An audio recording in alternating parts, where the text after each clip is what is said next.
Welcome to the Heart Tribe podcast. My name is Leighton.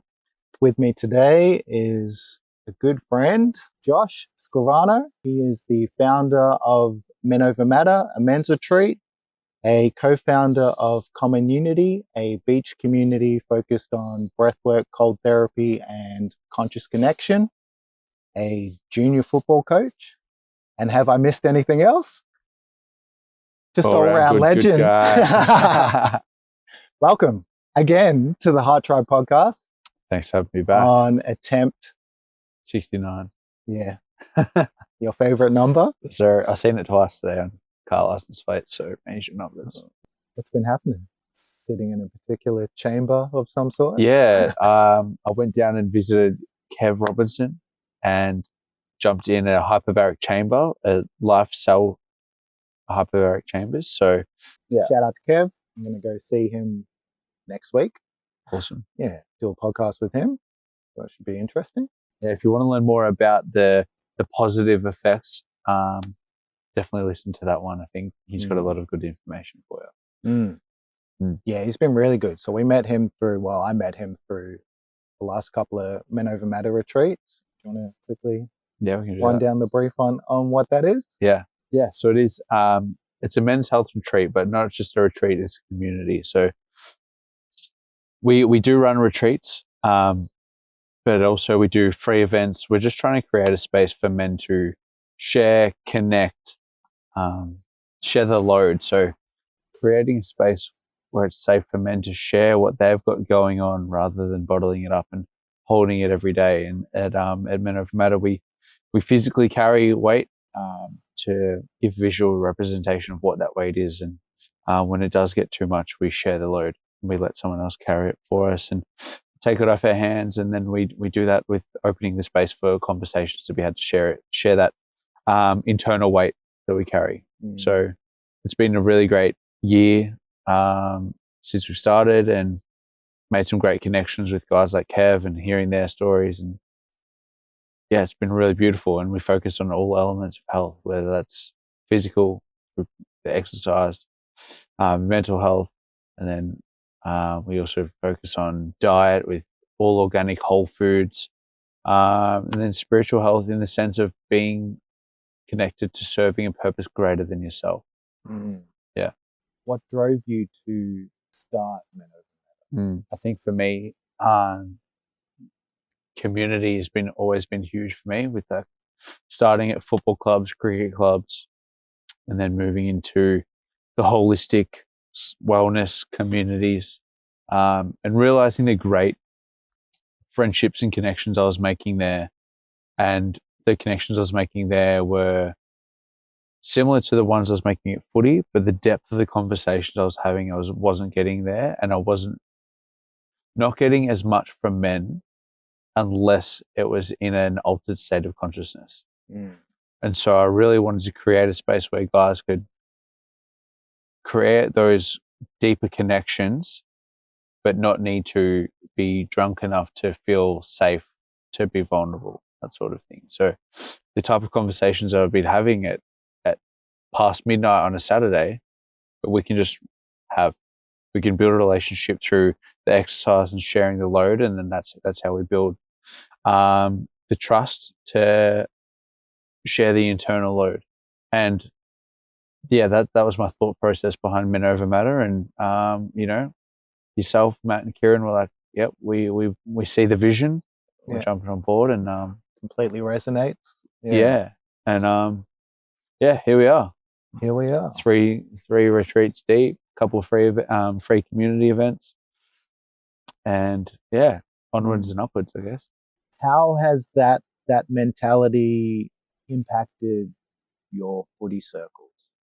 Is that starting to creep into the locker room and to those conversations? Or definitely building deeper connections with some people, the ones who do resonate and they're like want to look into that sort of thing, or people go through mental health struggles, they definitely know that they can come to me. So it is welcomed within that footy community, well, at least within your club, slowly?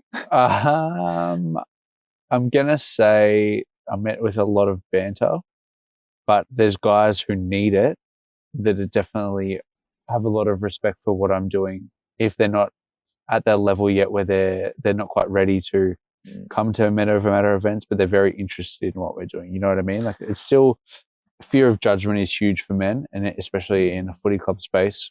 They'll appreciate it from a distance, but they're not quite ready to make the leap yet. I'm trying to bridge that gap. Do you think that banter is a knee-jerk reaction to Yeah. something foreign to them? Do you think beneath that banter is a genuine interest in what you're doing?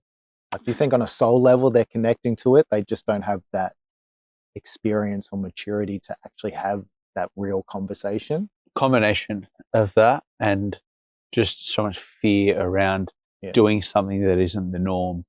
And so they're like, why are you trying to be different? Men don't do that. We don't do that. We just get pissed and get on with it. And it's like, I'm trying to change that. So, yeah. Do you think they genuinely are rejecting it, or they're just not sure how to handle it and probably give it a bit more time? They will be open to it, or do you think a year down the track there's just some of the men who are just like, no? Some people won't. Yeah. And that's fine as well. But I think the big thing for me is it's so scary, and so humans are creatures of comfort. We're just trying to be safe, not trying to die. That's what we do. So people are safe in their little bubble, and they don't want to reach out and have the hard conversations or reach out for help because their familiar hell is more comfortable for them. And it's not necessarily hell for everyone, but it's a lot easier to keep it internal and not ask for help in case someone uses that against you at the footy club and uses that banner at that moment of vulnerability against you. So like, fuck it, or rather just keep it stored in you and push it down. And if it shows up in other forms in their relationships or whatever, they'd rather cop that than be seen as weak, which is interesting. And it's definitely, like, it's something I'm definitely noticing, but I can't. How much of this are you trying to implement into your junior coaching? Yeah, heaps. To like set the foundations now before they, 100%, because these kids are between 13 and 15. It's a pretty formative time of their life, and definitely noticing now they're starting to hit puberty and starting to ramp up the banter and trying to create a safe space where they all feel connected as a team, and that there's no one that's left out, and that they can, from top to bottom, they're all equal, and they can speak with anyone. And also giving them tools like their breath work and mindfulness, meditation, that sort of thing. And if they don't take it on board, that's fine, but at least I've done my best to try and provide that for them. What's your observation so far? Do you think it's landing, or there's still a lot of resistance even in the younger kids? Yeah, definitely resistance, because they're still like, for kids at that age, their reputation is more important than anything else. So they don't want to be seen as weak, because like that's their like social currency, is like their rep, like looking hard. Like the most important thing for them is like the shoes they wear and how they're perceived in public. So if they're perceived doing something that's like not normal or not part of the cool kids do or whatever, it's going to be, How much of what you're doing is influencing that opinion and showing them that that isn't weakness at all? Yeah, I think objectively, like the way I look and then doing the things I do are quite the contrast. So I think for them, seeing someone that looks like me doing the things I do definitely breaks down a few barriers for them to show that it is okay. And a few of them do take it on board. Like I had one of the kids who's got a lot of trauma. He's a foster kid. And he's like, oh, I've practiced mindfulness at home, blah, blah. And I'm like, that's awesome to see that kid's taken it on board. It's massive, and it shows that it works. And another one, we did a event with Kieran. We just did like Oliver's Hill, carried some weight, like a mini Men Over Matter with the boys I coach. And we talked about like who our male role models are, who our heroes are. And one of the kids actually said Kieran was. He's only met Kieran 3 times from coming down to footy training, doing breath work and that sort of thing. And so clearly this stuff does have an impact on kids if they're saying that he's a hero. So reflection on this year, it's almost coming to an end. what's the biggest struggle you've had to deal with, face, and overcome this year? I feel like I do everything alone. Like a lot of the stuff I do, I'm just building alone. One is accepting help, but also like the fear of people not showing up for me when I need them. That's been one that's been reflected to me quite a few times this year, because I know that I would do anything for anyone to support them. But when I put the call out to social media and go, hey, I'm actually leaving the state, come see me, will people show up for me? Do you feel like you need to ask people directly? Shouldn't have to. Like, I'd rather just give them the opportunity to show up. Like, shouldn't have to be told to want to go see your friend before they go away. You know what I mean? Yeah, because you're not really doing a goodbye No, this is it. dinner or anything. And that's what I said. I was like, look, I'm going. I don't have time. So if you want to support me and blah, blah, blah, and see me, come, show up for me. Otherwise, that's how I feel. Yeah. Like, definitely thinking about this a lot. I'm like, cool. The ones who don't make the effort for me, if and when I come back, sorry. Yeah. Is there a part of you that feels like this is being put in front of you for a reason? Probably that. Like, I spread myself so thin, probably for people who don't deserve it. So time to. What kind of help are you looking for? What support are you looking for? Just like physically being there. Just showing up to your just events? show up. Because like, that's all I do. Show up. Like, it's not hard. And I know that some people aren't ready, or it's confronting for them, but it's like, I will do something like that I don't want to do because it's what they want to do. So, do you think you're making a right choice to act that way? Like, if you objectively know you don't want to do something, but then you're forcing yourself to do it anyway, I'm questioning whether that's a healthy choice. It depends. Like, if I'm supporting a friend trying to achieve their goals or whatever, like, what if I was just like, nah, sorry, man, not going to support you because I don't like that, or I don't want to do it. That's pretty rude, I feel.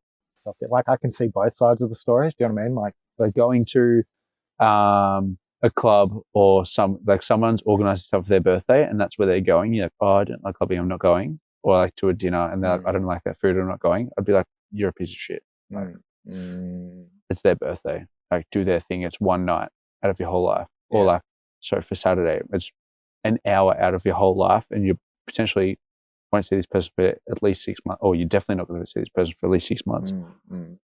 What's an hour of discomfort? Like, and if you are always hiding from that hour of discomfort, that is going to rule you for life. If you can't do the uncomfortable things for an hour, which isn't that hard, for someone that you care about, where else in life is that going to show up for you? For me, I go to all my friends' birthdays. I go to all the events. Like, I went to a Bucks that went from shooting range, which obviously over, from pub to pub to pub to pub. I don't drink. I still went. Like, was I having the best time ever? No. Like, I don't care about any of that shit. But I was still there because I was showing up for a mate. And I would hope that people would do the same for me. That's been a big one for me, just showing up a few times, just with certain events and stuff like that. Like, we did, Matt and I did before round one for footy, we're like, oh, like, you know, we'll tailor it for guys, breathwork, round one, cold dip, it'll be awesome. Literally no one came, and I was like, oh, cool. And it's like, I know that I don't need to feel bad because other people don't want to show up for themselves, because that's essentially what it is. But it is hard when you're trying to do a good thing for something greater than yourself. You're trying to help people and they don't want to help themselves. That's the other hard thing about people not showing up. Because it's like, I know how good it is. If you just did it, just take the step, it would open your eyes too. I think everyone's on their own path as well, though. Yeah, that's what I mean. And there's also, just because it's a tool that's helped myself and like a lot of people that are in our circles, I can also appreciate that it's not necessarily for everyone, or maybe right now is not the time. Like, it's very complex. Life is very complex. just because it's working and it's a great tool that serves us right now. Like I can also appreciate that maybe it's just not time Yeah. for them. I definitely agree. Like I know it's not for everyone. Like, but I mean, like if there's one time and you've just got to show up for your friend. Yeah. How long have you been on this spiritual journey? Mm-hmm. Or you can categorize it as something else. Yeah, no, yeah, 100%. For me, 2020 was a massive eye opener. So yeah, 2020, reading books. The book that, funnily enough, got it started in the personal development space was Barefoot Investor, and implementing, just changing my insurance and interest rate bank to ING.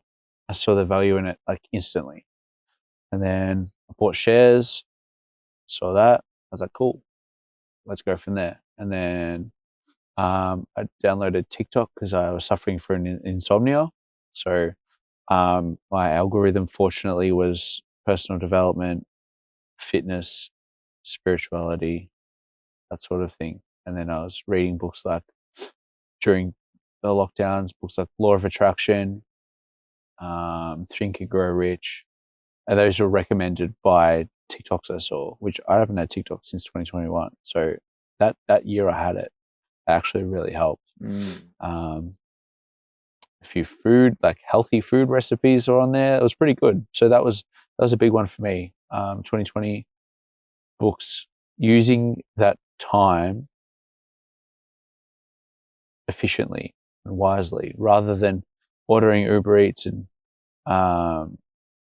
drinking at home and putting on heaps of weight like a lot of people did. And if that's what you want to do, good for you. But for me, it was spending a lot of time outside, going for walks, exercising for like hours a day because there's nothing better to do, doing yoga, and reading. Yeah, that was the start. That's where it started for me, and just been building on that. What is one of the darker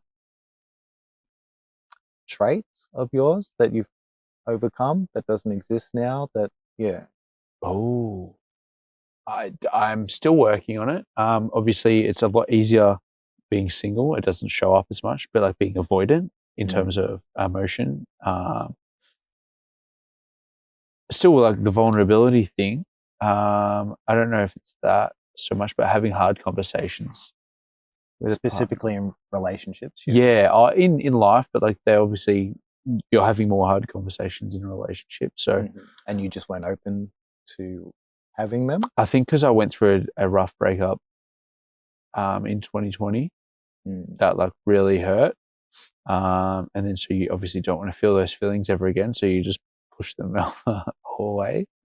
So you find it harder to open up to a partner after that. What part about that breakup was hard? Like you got blindsided by it, or you're so deeply invested in that person? And yeah, but I like screwed up. I kissed someone else while we were dating, and I basically ruined it before it started.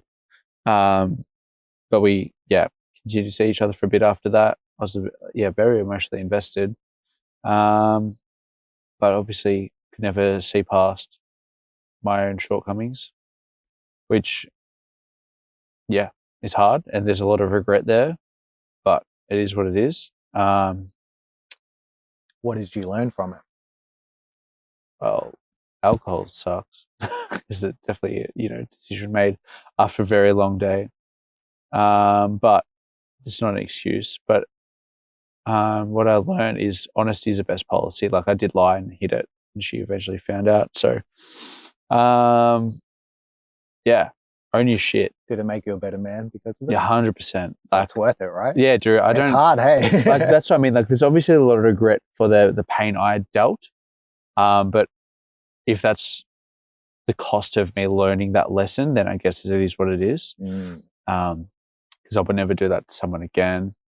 Have you been on the other side of that, being cheated on? Nah. Okay.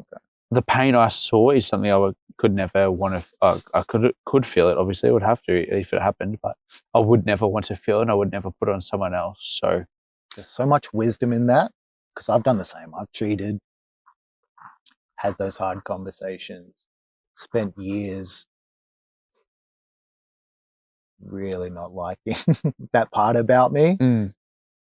But that's what it took for me to be like, okay, if this is such a big issue, focus on it, figure out why. Why did it happen? Was it a commitment issue? Was it, It's validation. self-sabotage? Yeah.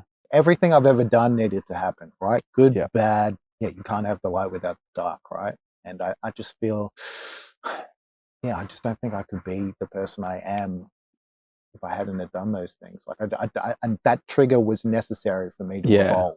So that relationship, or that her finding out that sort of thing, was around the same time as my like awakening happened. So I'd made that mistake, and then like I like changed as a person, but it was too late. The mistake had already happened. The ceiling shattered for me. Like the world completely changed just from like the spiritual sense, not from the relationship thing. But then like those two at the same time, I was like, whoa. And like being so isolated and being such a social person, that was really hard to deal with, but gave me some good time to reflect, think, learn, and realize, this world is karma, it's cause and effect. And I was feeling the effects of what I'd caused. And it really made me learn what type of partner I want to be. And what's that? The trustworthy, loyal, all the good values like that, authentic, I guess. What kind of relationship are you looking for? For me, I don't date for the sake of dating. So like if I date someone, it's like before I go into that process of, if I was to ask someone out, it's like, what are this person's values? Like obviously am I attracted to them? That is the first one, because like first impression is everything. If you're not attracted to them, like you're not going to bother wondering their personality's like, right? So, but you have a mind, because some people are like, I just don't want to be married. I know I want to be. Oh no, I want to be married and have kids. Yeah. But like for me, I don't date for the sake of dating. So I'm asking myself those questions before I even have a first date with them. So I'm the same. I worried I was too picky. But I definitely am. I am, but I don't say it like that because it's not an issue. Yeah. Do you know what I mean? Like, I just feel like there's a negative connotation around saying I'm too picky. Yeah, but it's like, I know what I want. I'm very specific about what I'm looking for. Because my longest relationship was 5.5 years. And that was like, I took 2 years off after that ended, like back to the cave for 2 years. And I hated that it had ended, because I had these ideas of like, I'm going to marry and have kids and do all that. My life since, it's like, it needed to end, because none of that stuff would have come into play otherwise. So, and I think that truly is just trusting and going with the flow, and just accepting that everything is for a reason, even if you can't see what that reason is. Yeah, it eventually shows itself. It's always reflection. When you're in it, you're never like, oh, there's a lesson here. Oh, I mean, you try and tell yourself that, but shit. But yeah, looking back, grateful for everything that's happened in my life so far. So good and bad. If you had to impart wisdom with the audience, what would you offer? Around anything, whatever tool or philosophy you might have to offer. Yeah. Okay. I got a good one. Well, for me, it's a good one. If you're thinking about making a decision or like reacting to someone, come back in 5 minutes. And if you still want to say it, it's probably valid. But most of the time, you'll be like, I don't need to say that. And if it's not that, literally breathe for a minute. Like just take a step back. Because a lot of the time, you'll regret what you're going to say or do. And the other thing is run towards fear. Because if you run away from it, it's always going to have power over you. But if you can run towards it, you're the one taking control, taking the power. Just run into the eye of the storm, and you'll be out the other end quicker than if you keep trying to run away from it, and it's constantly chasing you. Yeah. And I've been roof tiling for 2.5 years, like standing on roofs. It wasn't an intentional choice. No. But tell you what, it definitely helps with the fear. Doing the growth game stuff, posting stuff live on Instagram, talking, doing the things in the first couple of times, super uncomfortable. Now, pretty chill. Speaking in public, just do it. Like, just do it. Like you said with the comedy thing, it's like, I know I need to work on this, so I'm going to do it. And say, fuck fear, and do it anyway. And then you've got the power over it. It no longer controls you. I think also being open to that, being accepting that there's always room for improvement. Let's talk about Gnosis. Let's go. Yeah, it definitely went from, reading books and doing that sort of thing to finding Gnosis, which Jake, who was on Men Over Matter, came on our first retreat. He introduced it to me, and I've been going since. Basically a religion, but it's what it is a blend between Christianity and Buddhism, looking at it from an esoteric sense. Yeah, they give heaps of spiritual teachings. We do, so now I'm doing is what's called First Chamber, where we just read a book on meditations, and like a book on like a teaching, and then we'll do a meditation on it. The goal or the theory, whatever you want to call it, is we can all reach like a high consciousness, like become the Buddha, become the Christ, is by going up, and it's not like up physically, it's up spiritually. So like raising a state of consciousness through meditation. So like we live on this horizontal plane, like this life form, we go from 0 to 80, whatever the average age of death is, and we're going here. And then we have another life, and our life cycle goes across. But in a spiritual sense, it's here. And so state of consciousness, lowest, highest. And so across our lifetimes, we're trying to go up. So we're going through one life and get older. We're trying to raise our consciousness to elevate, to get higher. So you're familiar with chakras and the lower frequency, higher frequency? Yeah. Exact same? Do they? So we do meditations on the chakras and stuff as well. It is similar. Like we cover that. Same principle. Yeah. And you're trying to elevate. We do meditations on each chakra, what they mean, opening them up, that sort of thing. Just heaps of spiritual wisdom. Heaps, man, so good. Yeah. Have you identified which chakra you operate within? I think solar plexus. Yeah. Yeah. And what does the solar plex chakra represent? It's yellow. I don't know, bro. It's in the gut. It's in the gut. So I think it's like intuition. Yeah, you can look it up. I can't remember, gang. Sorry, but no, it's all good. Yeah, I did a meditation on Tuesday night and just unblocking that. It was a bit blocked. Yeah, but Gnosis, man, it's just like a massive eye opener. Like if you listen to Ram Dass' teachings, he's saying the same stuff as what these guys are. Very similar to Alan Watts. Alan Watts actually mentions Gnosis. Gnosis is just Greek for knowledge. Like, so, yeah. And like you told me last time, the G is silent because G's always move in silence, like lasagna. Copyright. That's so funny. Solar plexus chakra, physical signs, digestive problems, which is battling with at the moment. Muscle tension, fatigue, anxiety. Not at the moment. No. Lack of confidence. Yeah, I've definitely had that. Yeah. Emotional symptoms, nervousness. Not at the moment. Unworthiness. No, been working on though. Powerlessness. Maybe in the other sense. Yeah. Indecisiveness. Stuff I've been working on.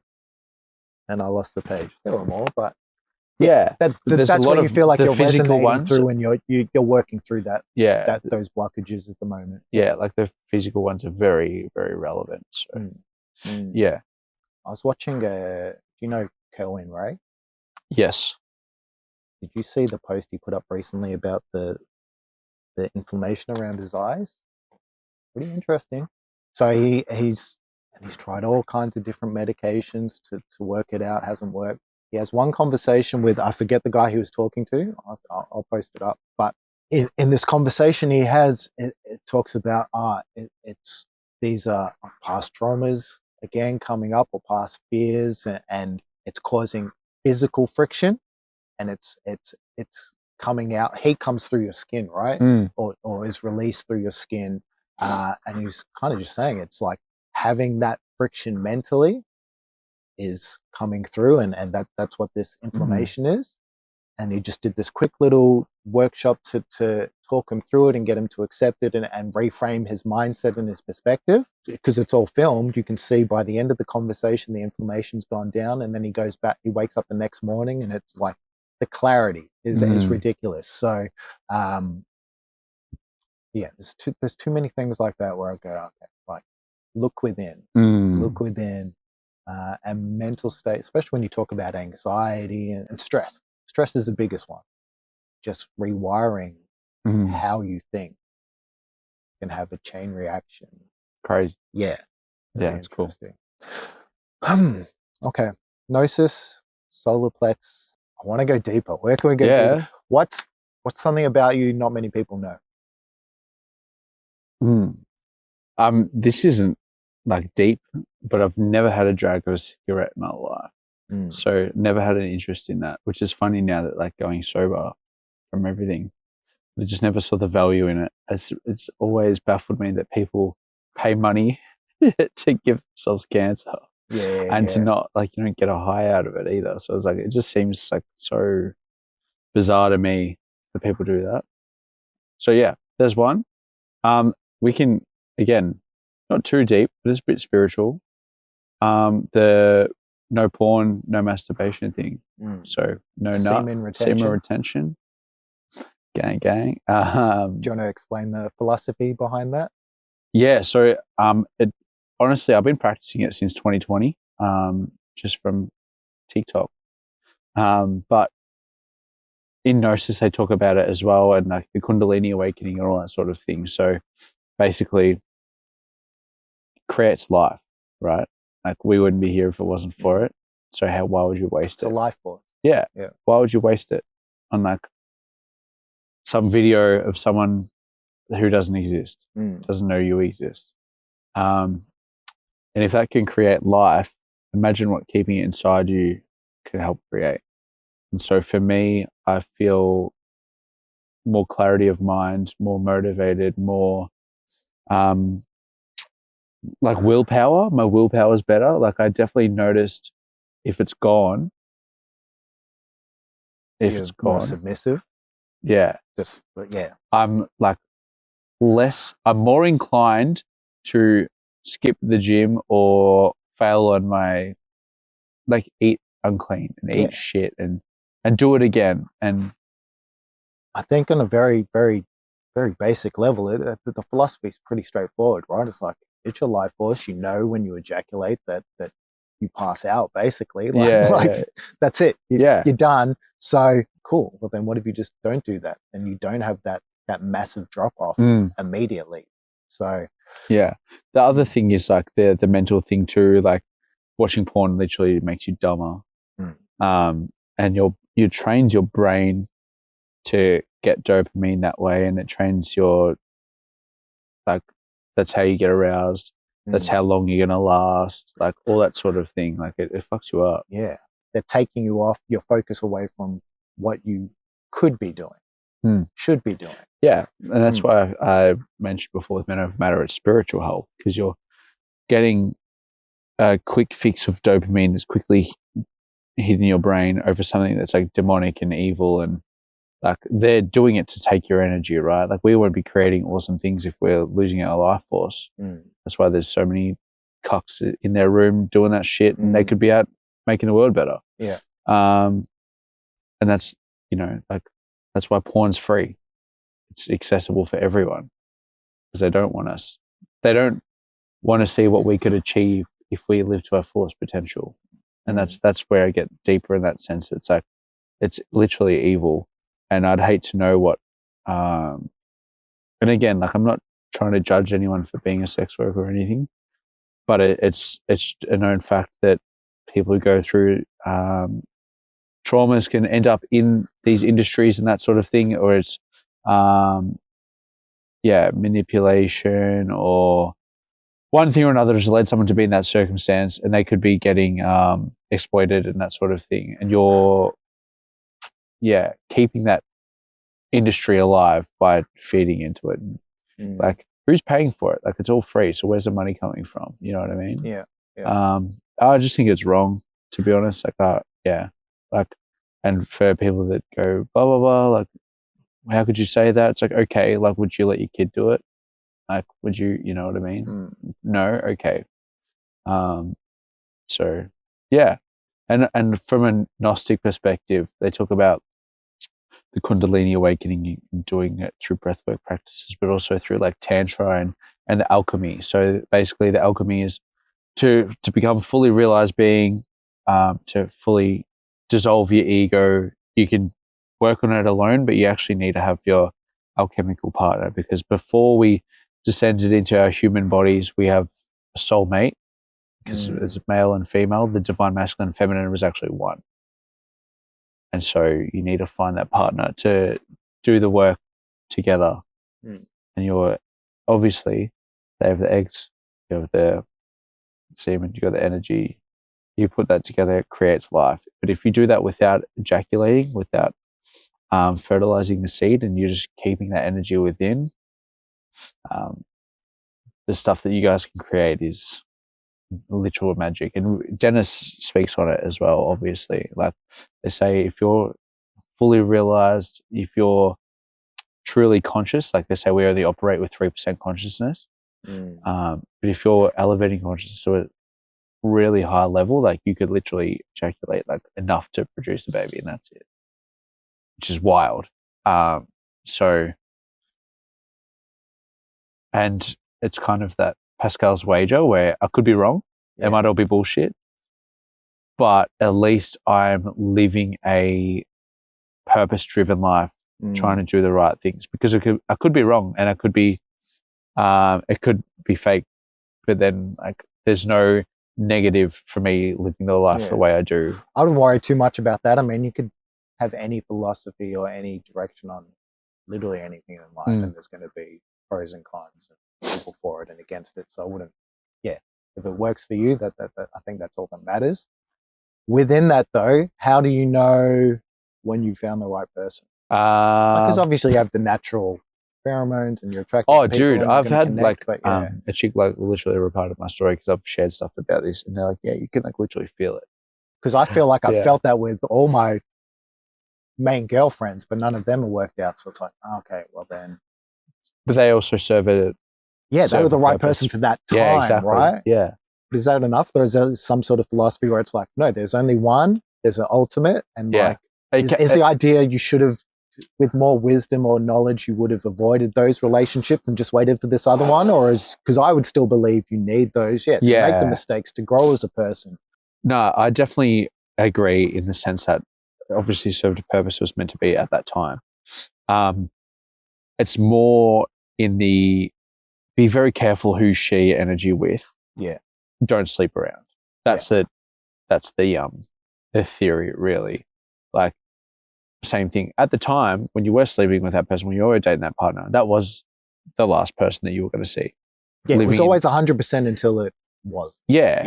It's living intentionally, being like, I know I'm never going to see her again. Let's go. You just gave her your energy, and you've created a chord with that person, and an energetic connection that runs deeper than just a physical. Like in the astral, like you're connected. So I don't think I was consciously aware of that, but I know I've never been that one night stand person. I've had one night stands. Yeah. Usually alcohol has 100% been involved in all of those interactions. I've never felt good about it. I've never agree. Always felt disappointed in myself. I don't know. Maybe they needed to happen too, to be like, this is what it feels like when you exactly. make terrible it's a reminder. choices. Sorry, this camera's you're right. I definitely agree. They still serve a purpose more as a short, like A lesson. a lesson, a short-term reminder. It's the same length as the thing. But yeah, alcohol is definitely a big one. That's why I quit drinking, because that happened, and I was like, cool. Alcohol is obviously a bit of a confidence booster, makes it a bit easier to meet people. But the people I was meeting while I was drinking aren't the people that I want to. I don't see a future with, whatever. So I'm like, I'm using this as a tool, but the tool's faulty because it's not working. It's given me because I'm not conscious, so I'm not making a conscious decision of who to give my energy to, or so. I was like, all right, like you have to deal with the anxiety of meeting people and putting yourself out there, going in these places. But in order to grow, and to meet that right person that's for you, then you have to do it. Because how am I going to try and meet someone who's sober if I'm going out to a bar or getting pissed? Not going to happen. And they don't have to be sober. It changes your frequency. Yeah. How am I supposed to go out and meet this person that's living the life the way I do if I'm going to places that are out of alignment with who I am? It's not going to happen. So I had to have that realization and make that mistake. It's not a mistake because obviously it served the purpose, but have that one night stand and go, oh no, like this isn't it. You need to change. And it's changed. Yeah. You don't have to name any specifics, but have you thought about the biggest mistakes you've made in your life? Is alcohol a part of every single one of those? Because I feel like for me, if I looked at my biggest mistakes and fuck ups, alcohol. Blame it on the alcohol. Not to use it as a scapegoat, but to be like, well, statistically, it was there every time. Literally. Yeah. Situations that I would have avoided, or things I may not have said, like sober, but I have nothing to look back on and go, oh, fuck, I wish I didn't say that, apart from being pissed. And not even didn't say that, didn't do that. And there's more.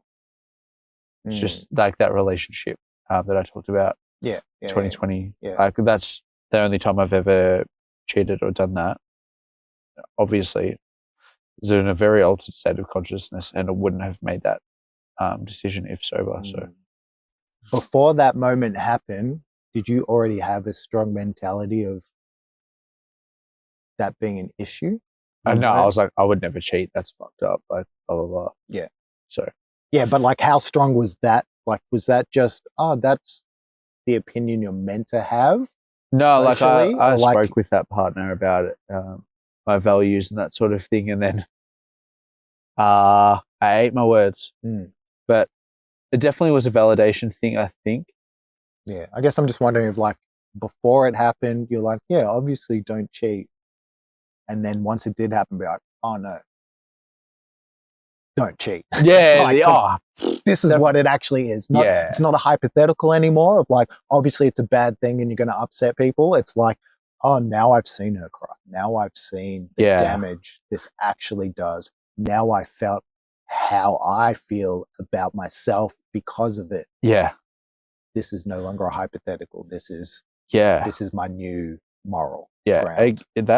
Dude, honestly, that got really dark. Like for me, after that, it was super.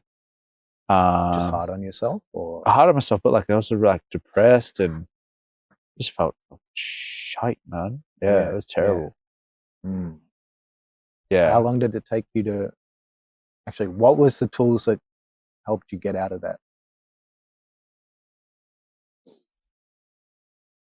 Just time? Yeah. I didn't have the tools of reflection and stuff like that I do have now, that I've gained from being in the circles that I'm in, and Gnosis, literally. I think internally, change, but like, how long did it take you to forgive yourself, to let it go? Like, I know you're doing all these things. Probably a couple of years to forgive myself, and it would have been through the reflection process, like cause and effect, and being able to go, okay, like this needed to happen for me to learn this lesson. It's probably a couple of years. Yeah. And it was at that point that you made peace with it? Yeah. Or do you reckon there's still parts of you that are... I still feel guilt. Yeah. Yeah. But it is what it is, man. Like I Do you don't plan to carry that with you, or are you still looking at ways to trying to remove that guilt or shame? remove guilt and shame. Yeah, because it's like it's shit. Like, it's so shit. I do know that it was meant to happen. Like she's moved on, she's got a house and a kid with another guy, and blah blah blah. So it's worked out well for her. So, how did that make to you remind feel? myself, well, I'm not a resentful person. I was the one in the wrong in the start anyway. I would want any of my ex partners to be happy. So it's a pretty easy one to deal with, to be honest. Yeah, I always had anxiety about, oh, they're going to move on, they're going to find someone better, like, which really just came back to, I'm not good enough. Yeah, good luck to them finding someone better. But then finding out when they do get married or they do have kids, I just go, oh, I was never going to be that person. Obviously, like I was holding on to this fear of them moving on and leaving me behind. But it's like, you broke up 3 years ago. What the fuck are you talking? Like, what are you talking about? And in most cases, it's been witnessing them move on, or be married or have a family for me to go, oh, cool. All I ever wanted was for you to be happy, like genuinely happy, because I have nothing but love for you, and I want you to have the best life, and I accept that that's with someone else and not me. And there was an ego thing with that, like, how could there be a guy better than me? That's impossible. It's like, that's the big one, is realizing it's not the ego. I mean, it's not you that's hurt, it's the ego that's hurt. And I was like, cool, I'm not my ego.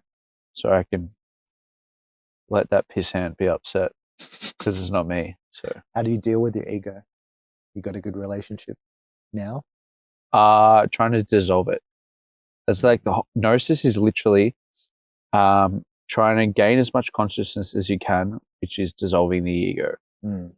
So you're basically, it's constant shadow work, constant reflection, and going like, why am I thinking this thought? Is it me or is it my ego? How can we dissolve this? How can we deal with the fear of judgment? How can we deal with pride? How can blah blah blah? And you just do a meditation on it, on pride, dissolve the pride, ask your divine mother to help you dissolve pride. And just constantly doing the work every single day. And it's not like meditating, meditate every day if you can, but stopping yourself when you're acting egoically and stepping back and realizing, no, that's the ego. Every time I'm seeing someone, I'm judging them, I'm going, stop judging. And it's just that, constantly bringing awareness to those sorts of things. Do you believe you can truly kill your ego? Yep. Like completely dissolve it? Yep. That's the aim. Do you know anyone who believes that they've successfully done that? I think if anyone admitted or said that they successfully destroyed their ego, then they still got ego. Right? Yeah. There's a part of me just, my philosophy now is that, like, I'm trying to make friends with my ego, not let it rule me, not have like a 50-50 partnership with it, but through plant medicine, where I thought I was going to kill the ego, I feel like it's kill the part of the ego that doesn't serve you. But I truly think the ego still has a purpose. To teach you lessons. Yeah, but also protection, or like setting your boundaries, what you do or don't like. But like there's a positive way to harness it.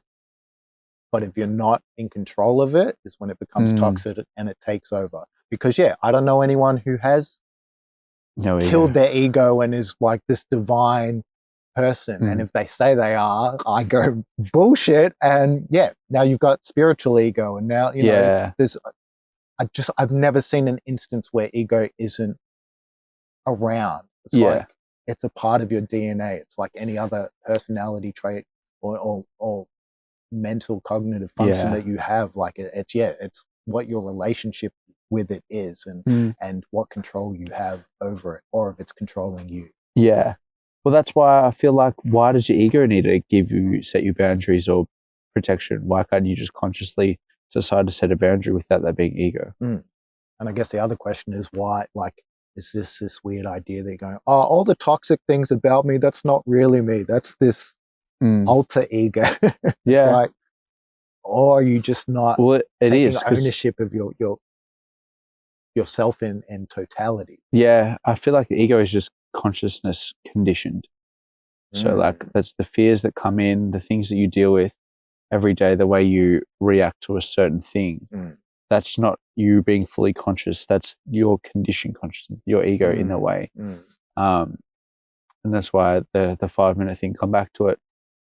Do you still want to react the same way? Because probably not. That's your ego defending yourself, keeping you safe. And you can come back and go, all right, no, we're good. Like, yeah. And I guess because I have those same things as well. And don't get me wrong, like I 100% think that you should, work on your ego and do the shadow work.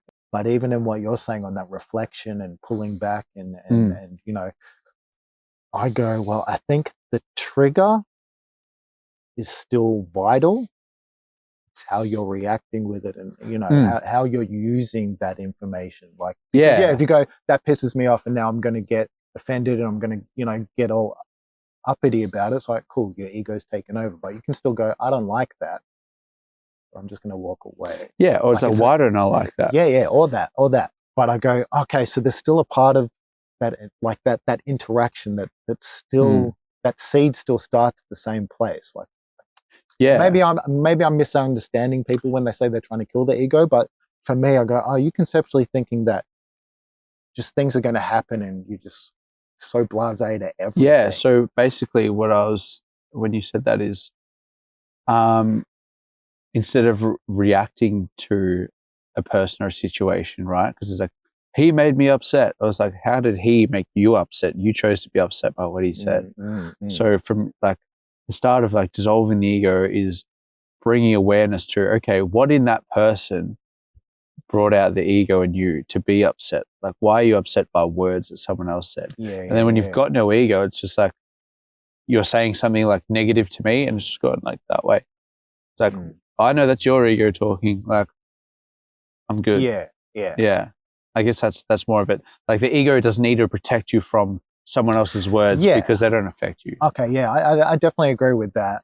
And if you're listening to this and you have something to say on it, please reach out. I'd happily have you on to discuss thoughts egos. in the comments. Yeah, and that too. Yeah, it's all about consciousness, awareness. Because it's fine if you've got an ego and you're like, I don't like how I acted with that. Like, that's my ego, and like, you've brought awareness to it. That's an awesome start. Because if you didn't and you just reacted and then just left it and like, he fucking pissed me off and I'm going to react, and that's where you leave it, like, that's shit. That's your ego's one. But if you go, fuck, I didn't like how I reacted to that, I need to work on that. That's a massive start. I mean, it is very tricky to navigate it because you are rewiring 100% how you think, and what your perspectives are. And the big thing is putting it on yourself. And because there's a lot of that, you're giving someone else control. If you get offended by what they said or upset, whatever it is, you've let that person control your mental state, and even if it's in that 5-second moment. Just got a red light flashing, just so you know. 1, 2, 3, 4, 5, boom. There's the time. 1 hour, 23 minutes, 45 seconds. Oh, let's go. Where do you want to go from here? Well, shit. I'm not going to see. Well, I'm going to see you on the weekend, but we can touch on that if you want, Darwin. Yeah. An opportunity arose for me to go play football in Darwin. So their season is from October to March. Grand finals in March. And again, trying to put myself out there and run towards fear, living in the opposite side of the country. Like, Darwin's top of Northern Territory, and we live in Melbourne. So different climate, different people, different demographic. It's going to be completely new territory for me. Yeah, and I thought that's a great opportunity for growth. It's also a great opportunity to meet new people, socialize, expand my network, but also like to play footy in a pretty high standard is awesome too. Like, that's massive for me, and just see where that goes as well. To be around people who play VFL, which is the level below AFL, will be massive. On the phone to branch manager, has got a job at Commonwealth Bank, so finish uni in 2 weeks. degree of Bachelor of Business, majoring in Economics and Finance. So to get a job relevant to my degree up there, probably had a better opportunity getting a job in Darwin. So to get that is a massive foot in the door for me. It's super exciting, and I'm really excited for the opportunity to live up there, to engage with community. There's a Darwin Dippers up there. Obviously, Indigenous community is huge there. So be a great way to get perspective on Australia, because I have not been exposed to that in Melbourne. And it's going to be a really great chance to just learn about Indigenous community living in a hot climate. Yeah, just a massive scenery change. Yeah. I'd love to see crocs. I've obviously seen them in protection here, but see them in the wild up there, see all the beautiful things that the NT has to offer, the beautiful people, and also like see what I can do in terms of engaging community. I'd love to start like something up there, like Darwin Dippers is up there, so a dip community, but do a sprint club or a run, not a run club, just a sprint club, I think. But it's 26 degrees in the middle of the night, so it's gonna be warm. Like I was just on the phone to the boss then, and he's like, "Oh yeah, you're a 20-minute walk. I would get changed at work. Like don't wear your slacks and shirt because there'll be come in sweating." So whole new world. So your plan, go there for 6 months and come back, or just go there and... I'm very open-minded to what happens. I think that's probably how it's going to work out, because like coaching the juniors, playing my own footy in Melbourne, I feel like I'll get homesick, but open-minded. Could meet that person. We could practice the alchemy and start creating some beautiful stuff. But never know. Yeah, I'm fucking happy for you, bro. And like, thanks. Really good opportunity and stories to tell when you get back. Yeah, be great. What's your 5-year plan? Don't know, because this wasn't in it 2 months ago. But 5-year plan, I think to do stuff with Men Over Matter. Obviously, going to continue that while I'm gone, and hopefully get to us like while the footy season's finished. If I do stay up there, I'll just fly down for the events. But yeah, working for myself, either to do with community speaking, teaching, men's health, personal development, growth, all the stuff that I'm doing now, but for money. I would love to get paid to do the things that I do for free. Yeah. And the things you do for free are being of service. Yeah, basically. Dude, I'm proud of you. Like, I see you as a leader. I've always seen you as a front runner. And yeah, I want nothing but good things for you, brother. So, and I think this next 6 months is really going to help you grow in ways that you're not even planning. Like it's, I think it's all aligned, and I'm fucking really looking forward to catching up with you when you get back, bro. Fuck yeah. Yeah. Well, thank you for coming on for the official first Heart Tribe podcast. Would you like to shout out your socials or? Yeah, sure. So you can follow me on Instagram at Scrivano_Joshua. I've got a few here. Yeah. Men Over Matter, one word on Instagram. commonunity.au on Instagram, or I think you should hear this with an underscore in between each word on Instagram. Or check out I think you should hear this on Spotify. On Spotify too, yep. That is it. I know it's a lot, so sorry for that. But yeah, thanks, Leighton. Really appreciate you. No, appreciate you, brother. For those, if you haven't already, subscribe, like, do all the things. Follow Heart Tribe, follow Digital Native, follow Leighton as well. Thank you, brother. Nothing but up from here. Fucking have a good day, brother. Thank you. All right. Peace. Let's go. Outro music. A major. Whoops. A major. A major. That's auto-tune.